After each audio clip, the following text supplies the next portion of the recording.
അസ്സലാമു അലൈക്കും dear friends. ഇന്നത്തെ നമ്മുടെ സ്പെഷ്യൽ നിങ്ങൾ ആരും ഇതുവരെയും ട്രൈ ചെയ്ത് നോക്കിയിട്ടില്ലാത്ത ഒരു അടിപൊളി വെറൈറ്റി റെസിപ്പിയാണ്. നമ്മുടെ ഈ വീഡിയോ കണ്ടുകൊണ്ടിരിക്കുന്ന സമയത്ത് നിങ്ങൾക്ക് ഇഷ്ടപ്പെടുകയാണെങ്കിൽ ഒന്ന് ലൈക്ക് ചെയ്തേക്കണേ. അതുപോലെ തന്നെ നമ്മുടെ ഈ ചാനൽ ആദ്യമായിട്ട് കാണുന്നവരും ഇതുവരെയും സബ്സ്ക്രൈബ് ചെയ്യാത്തവരും പ്ലീസ് ഒന്ന് സബ്സ്ക്രൈബ് ചെയ്തേക്കണേ. ഞാനിടുന്ന വീഡിയോസ് ഉടനടി കിട്ടുന്നതിനായി സബ്സ്ക്രൈബ് ബട്ടന്റെ തൊട്ടടുത്ത് കാണുന്ന ബെല്ലൈക്കൺ കൂടി ക്ലിക്ക് ചെയ്തിട്ട് ഓൾ എന്ന ഓപ്ഷൻ എനേബിൾ ചെയ്യാനും മറക്കല്ലേ.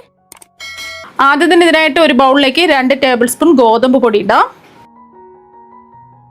2 ടേബിൾ സ്പൂൺ ഗോതമ്പ് പൊടി കറക്റ്റായിട്ട് എടുക്കുക, എന്നാൽ മാത്രമേ നല്ല പെർഫെക്റ്റ് ആയിട്ട് കിട്ടുള്ളൂ. ടേബിൾ സ്പൂൺ ഗോതമ്പ് പൊടിക്ക് ഒരു 4 ടേബിൾ സ്പൂൺ പാൽപ്പൊടി ചേർത്ത് കൊടുക്കുക. പാൽപ്പൊടി ഉണ്ടെന്നുണ്ടെങ്കിൽ ചേർത്ത് കൊടുക്കുക, എന്നാൽ മാത്രമേ പെർഫെക്റ്റ് ആയിട്ടുള്ള ടേസ്റ്റ് ഇതിനുണ്ടാവുള്ളൂ.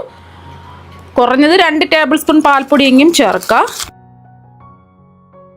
അപ്പം 4 ടേബിൾ സ്പൂൺ പാൽപ്പൊടി ഇതാ ചേർത്ത് കൊടുത്തു. ഇനി ഇതിലേക്ക് നമുക്ക് കുറച്ചായിട്ട് പാൽ ഒഴിച്ചു കൊടുക്കാം. ഞാനിപ്പോൾ 1/2 ലിറ്റർ പാലാണ് ഇതിനു വേണ്ടി എടുക്കുന്നത്. അതിൽ നിന്നും ഒരു 1/4 കപ്പ് പാല് ഇതിലേക്ക് ഒഴിച്ചൊന്ന് മിക്സ് ചെയ്തെടുക്കാം. കട്ടകളില്ലാതെ മിക്സ് ചെയ്തെടുക്കാം. ആദ്യം പകുതി പാൽ ഒഴിച്ചു കൊടുക്കാം. തിളപ്പിച്ചിട്ടൊന്നുമില്ല, സാധാരണ പാല് തന്നെയാണ്. ഇത് മിക്സ് ചെയ്യാം. ഗോതമ്പ് പൊടിയും പാൽപ്പൊടിയും നന്നായിട്ടൊന്ന് മിക്സായി കിട്ടണം. ബാക്കി മുഴുവനും ഒഴിച്ചു കൊടുക്കാം. കട്ടകളില്ലാതെ ഒന്ന് മിക്സ് ചെയ്തെടുക്കുക. അപ്പോൾ കട്ടകളൊന്നുമില്ലാതെ നല്ലതുപോലെ ഒന്ന് മിക്സ് ചെയ്തെടുത്തു. ഇതിവിടെ ഇരിക്കട്ടെ. ഇനി ഒരു പാത്രത്തിലേക്ക് ബാക്കിയുള്ള പാൽ ഒഴിച്ചു കൊടുക്കാം. 1/4 കപ്പ് പാല് നമ്മൾ ഗോതമ്പ് പൊടിയും പാൽപ്പൊടിയും മിക്സ് ചെയ്യാൻ എടുത്തു. ബാക്കി 2 കപ്പ് പാല് ഇതിലേക്ക് ഒഴിച്ചു കൊടുക്കാം. 2ാമത്തെ കപ്പ് പാലും ഒഴിച്ചു കൊടുത്തു. വെള്ളം ഒട്ടും ചേർക്കരുത്, നല്ല കട്ടിയുള്ള പാല് വേണം എടുക്കാൻ. ഞാനിപ്പോൾ ഇതിലേക്ക് ഒരു 6 ടേബിൾ സ്പൂൺ പഞ്ചസാരയാണ് ചേർത്ത് കൊടുക്കുന്നത്. നല്ല മധുരം വേണമെന്നുണ്ടെങ്കിൽ 6 ടേബിൾ സ്പൂൺ ചേർത്ത് കൊടുക്കുക. മധുരം കുറച്ച് മതി എന്നുണ്ടെന്നുണ്ടെങ്കിൽ 4-5 ടേബിൾ സ്പൂൺ പഞ്ചസാര ചേർത്താൽ മതിയാവും. അപ്പോൾ ഐസ്ക്രീം ആയതുകൊണ്ട് നല്ല മധുരം വേണം, അതുകൊണ്ടാണ് 6 ടേബിൾ സ്പൂൺ പഞ്ചസാര എടുത്തത്. ഇത്രയും മധുരം വേണ്ടാന്നുണ്ടെങ്കിൽ 2 ടേബിൾ സ്പൂൺ പഞ്ചസാര കുറച്ച് ചേർത്ത് കൊടുത്താൽ മതി. ഒരു 4 ടേബിൾ സ്പൂണൊക്കെ ചേർത്താൽ മതിയാവും. ഇപ്പം ഞാൻ ഫ്ലെയിം ഓണാക്കി കൊടുത്തു. മീഡിയം ഫ്ലെയിം വയ്ക്കുക. ഇതൊന്ന് ചൂടാവുന്ന സമയത്ത് നമ്മൾ മിക്സ് ചെയ്ത് വെച്ചിരിക്കുന്ന ഗോതമ്പ് പൊടിയും പാൽപ്പൊടിയും ഇതിലേക്ക് ചേർത്ത് കൊടുക്കുക. അപ്പോൾ നല്ല ചൂടാവരുത്, ചെറുതായിട്ടൊന്ന് ചൂടാവുന്ന സമയത്ത് ഇതിലേക്ക് നമ്മൾ മിക്സ് ചെയ്ത് വെച്ചിരിക്കുന്നത് അങ്ങ് മുഴുവനും ഒഴിച്ചു കൊടുക്കുക. ഒന്ന് പെട്ടെന്ന് തന്നെ മിക്സ് ചെയ്യുക. ഫ്ലെയിം കൂട്ടിയിടരുത്, മീഡിയം ഫ്ലെയിമിൽ വെച്ചിട്ട് ഇളക്കി കൊടുത്തുകൊണ്ടേ ഇരിക്കുക. കൈ വിടരുത്, എന്നാൽ പിന്നെ അടിക്ക് പിടിക്കും. പെട്ടെന്ന് തന്നെ നമുക്ക് റെഡിയാക്കി എടുക്കാൻ പറ്റും. കടയിൽ പോയി കെമിക്കലൊക്കെ ചേർത്ത് ഐസ്ക്രീമൊക്കെ വാങ്ങിച്ച് കുട്ടികൾക്ക് കൊടുക്കുന്നതിന് പകരം നമുക്ക് വീട്ടിൽ തന്നെ നമുക്ക് സിമ്പിളായിട്ട് ചെയ്തെടുക്കാവുന്നതാണ്. നല്ല ടേസ്റ്റുമാണ്. ഈ മിക്സ് ഒഴിച്ചു കൊടുത്തതിന് ശേഷം പാൽപ്പൊടിയിൽ അത്യാവശ്യം മധുരമുണ്ട്. അപ്പം നമ്മൾ പഞ്ചസാര ചേർത്ത് കൊടുത്തത് നമുക്ക് മധുരം കറക്റ്റാണോ എന്ന് നോക്കുക. എന്നിട്ട് വേണമെന്നുണ്ടെങ്കിൽ കുറച്ച് പഞ്ചസാരയും കൂടെ ചേർത്ത് കൊടുക്കുക. എനിക്കിപ്പോൾ ആവശ്യത്തിന് മധുരമുണ്ട്, അതുകൊണ്ട് പഞ്ചസാര ഞാൻ ചേർക്കത്തില്ല ഇനി. അതുപോലെ തന്നെ ഞാൻ എടുത്ത ചക്കപ്പഴത്തിൽ നല്ല മധുരമുണ്ട്. അപ്പോൾ അതാ കുറുകി വരുന്നുണ്ട്. നമുക്ക് ഇളക്കി കൊടുക്കുന്ന സമയത്ത് അറിയാൻ പറ്റും. ഒട്ടും തന്നെ നമ്മൾ കൈ വിട്ടിട്ട് പോകരുത്, ഇളക്കിക്കൊണ്ടേ ഇരിക്കുക. ഒന്ന് കുറുകി വരുന്ന സമയത്ത് നന്നായിട്ടൊന്ന് കുറുകി വരണം, തിളച്ചിട്ട്. എന്നിട്ട് വേണം ഫ്ലെയിം ഓഫ് ആക്കാൻ. പിന്നെ നിങ്ങൾക്ക് വേണമെന്നുണ്ടെങ്കിൽ വാനില എസൻസ് ഇപ്പോൾ ചേർക്കാം. ഞാനിപ്പോൾ ചേർക്കുന്നില്ല. പിന്നീട് നമുക്ക് ഇത് അടിച്ചെടുക്കുന്ന സമയത്ത് വാനില എസൻസ് ചേർത്ത് കൊടുക്കാം. ഇപ്പോൾ വേണമെന്നുണ്ടെങ്കിൽ ആവശ്യത്തിനുള്ള വാനില എസൻസ് ഇപ്പോൾ ചേർത്ത് കൊടുക്കാം. അപ്പോൾ അതാ കണ്ടില്ല, നല്ലതുപോലെ തിളച്ച് ഒന്ന് കുറുകി വരുന്നുണ്ട്.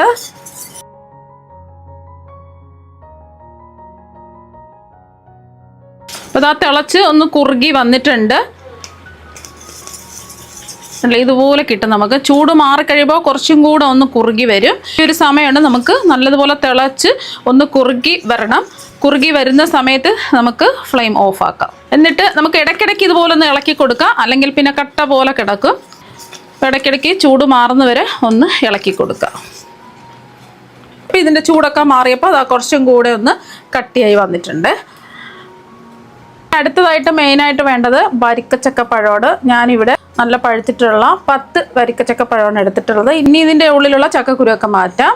അപ്പോൾ ആ ചക്കക്കുരു എല്ലാം മാറ്റിയെടുത്തു. ഇനി ഇത് മിക്സിയുടെ ജാറിലേക്ക് മാറ്റാം. അപ്പോൾ മിക്സിയുടെ ജാറിലേക്ക് ഇതാ മാറ്റിയിട്ടുണ്ട്. ഇനി കട്ടകളൊന്നുമില്ല, നല്ലവണ്ണം അരച്ചെടുക്കാം. അരച്ചെടുക്കുന്ന സമയത്ത് ഒട്ടും തന്നെ വെള്ളം ഒഴിക്കാതെ വേണം അരച്ചെടുക്കാൻ വേണ്ടിയിട്ട്. ഞാനിപ്പോൾ ഇതിലേക്ക് പാലൊന്നും ചേർക്കാതെയാണ് അരച്ചെടുക്കുന്നത്.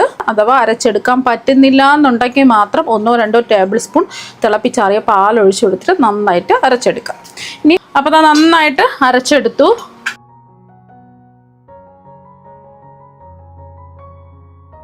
ചൂട് മാറിയിട്ടുള്ള മിക്സ് ഇതിലേക്ക് ചേർത്ത് കൊടുക്കാം.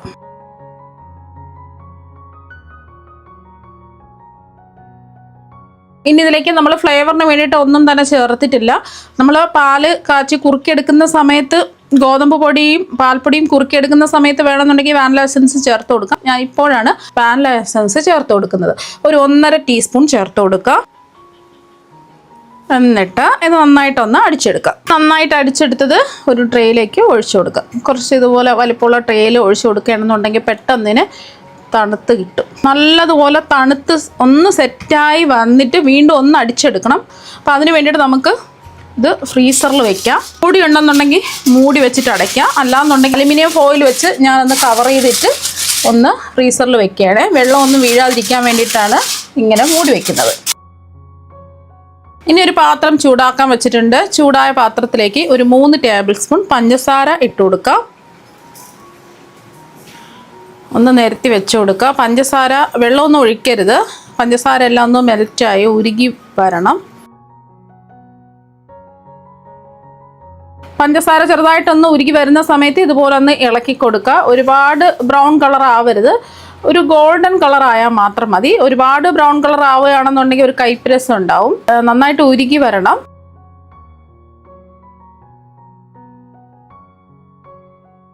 പഞ്ചസാര എല്ലാം ഉരുകി നല്ലൊരു ഗോൾഡൻ നിറമായിട്ടുണ്ട്. ഇതിലേക്ക് നമ്മൾ ചേർത്ത് കൊടുക്കുന്നത് 1 ടേബിൾ സ്പൂൺ ബട്ടറാണ്. അതും കൂടെ ചേർത്ത് കൊടുക്കുക. ഒന്ന് ഇളക്കി കൊടുക്കാം.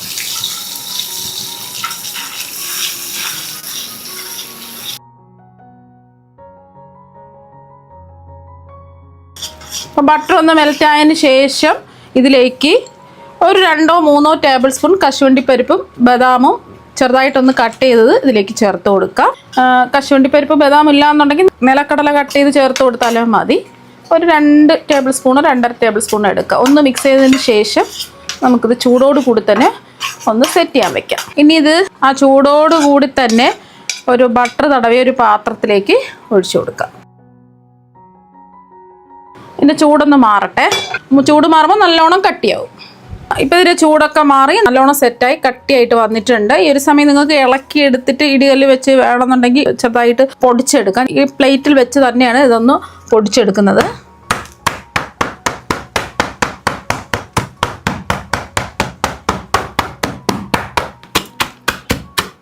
ഒരുപാട് അങ്ങ് പൊടിയണ്ട, ചെറിയ ചെറിയ കഷ്ണങ്ങൾ വേണം.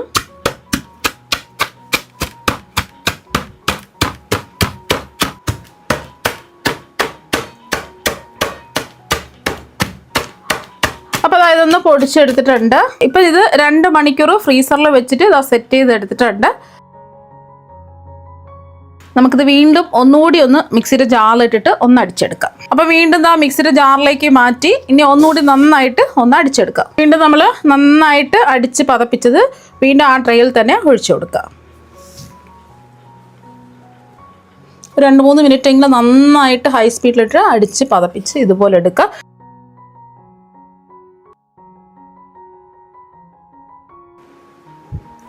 നമ്മൾ 3-4 മിനിറ്റ് അടിച്ചെടുക്കുന്ന സമയത്ത് നല്ലോണം ഫ്ലഫി ആയിട്ട് വരും. നല്ലോണം പതഞ്ഞ് സെറ്റായി വരും.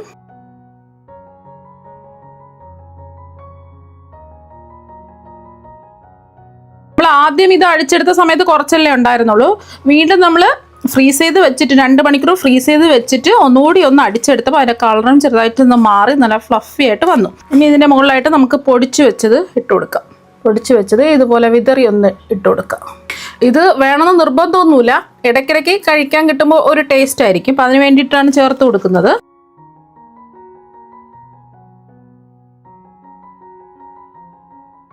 എല്ലാ ഭാഗത്തും ഇതുപോലെ ഒന്ന് വിതറി ഇട്ട് കൊടുത്തതിന് ശേഷം നമുക്ക് ഓവർനൈറ്റ് ഇത് ഫ്രീസ് ചെയ്യാൻ വെക്കാം. അപ്പം നമുക്ക് വീണ്ടും അലുമിനിയം ഫോയിൽ വെച്ചോ ക്ലിംഗ് റാപ്പ് വെച്ചോ അല്ലെങ്കിൽ അടപ്പ് വെച്ചിട്ടോ മൂടി നമുക്ക് വീണ്ടും ഫ്രീസറിൽ ഒരു 8 മണിക്കൂർ വയ്ക്കാം.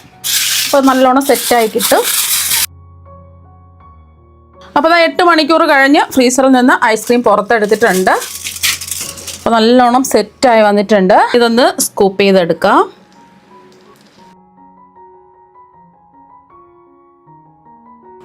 ഇനി ഇത് ഒരു ബൗളിലേക്ക് മാറ്റാം.